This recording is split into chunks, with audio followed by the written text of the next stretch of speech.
भारत अंतरिक्ष क्षेत्र में एक और छलांग लगाने जा रहा है। चंद्रयान 3 की सफलता के बाद भारतीय स्पेस एजेंसी यानी इसरो लगातार एक के बाद एक मिशन को अंजाम दे रही है। इसरो ने नए साल के पहले ही दिन ब्लैक होल की स्टडी करने वाला सैटेलाइट लॉन्च कर पूरी दुनिया में अपनी धाक और मजबूत कर दी है। अब बड़ी गुड न्यूज इसरो के सूर्य मिशन आदित्य L1 को लेकर आई है। भारत का पहला सोलर मिशन आदित्य L1 आज शाम 4 बजे तक अपने लक्ष्य पर होगा। भारतीय स्पेस एजेंसी इसरो इसे कमांड देकर L1 पॉइंट की हेलो ऑर्बिट पर पहुंचा देगी। इस तरह 2 सितंबर को आंध्र प्रदेश के श्रीहरिकोटा से सूर्य की ओर शुरू हुई 15 लाख किलोमीटर की यह यात्रा अपने मुकाम पर पहुंच जाएगी। L1 यानी लैग्रेंज पॉइंट 1 उन 5 पोजीशन में से एक है जहां सूर्य और पृथ्वी की गुरुत्वाकर्षण शक्तियां एक दूसरे को संतुलित रखती हैं। इन 5 स्थितियों में L1 सबसे स्थिर जगह है। आदित्य इस L1 पॉइंट पर पहुंच चुका है। अब बस इसे हेलो ऑर्बिट तक पहुंचाना है, जो L1 की ऐसी कक्षा है जहां सैटेलाइट और स्पेसक्राफ्ट स्थिर रहते हैं। अगर यह यान ऑर्बिट में नहीं पहुंचा तो यह लगातार सूर्य की ओर यात्रा करता रहेगा और फिर उसमें समा जाएगा।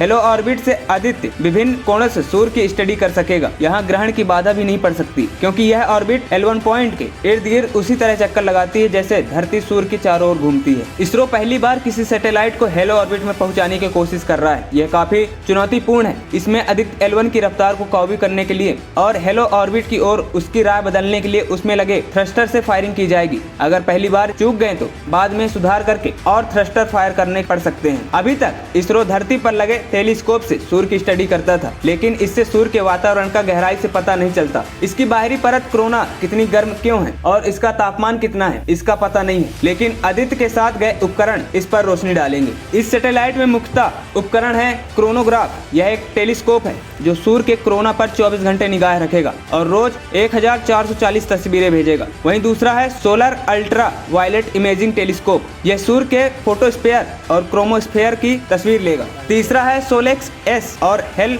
1 OS। यह सूर्य की एक्सरे स्टडी करेगा। वहीं चौथा है एस्पेक्स और प्लाज्मा एनालाइजर, जो सौर हवाओं की स्टडी कर और इनकी एनर्जी को समझाएगा। वहीं लास्ट है मैग्नेटोमीटर।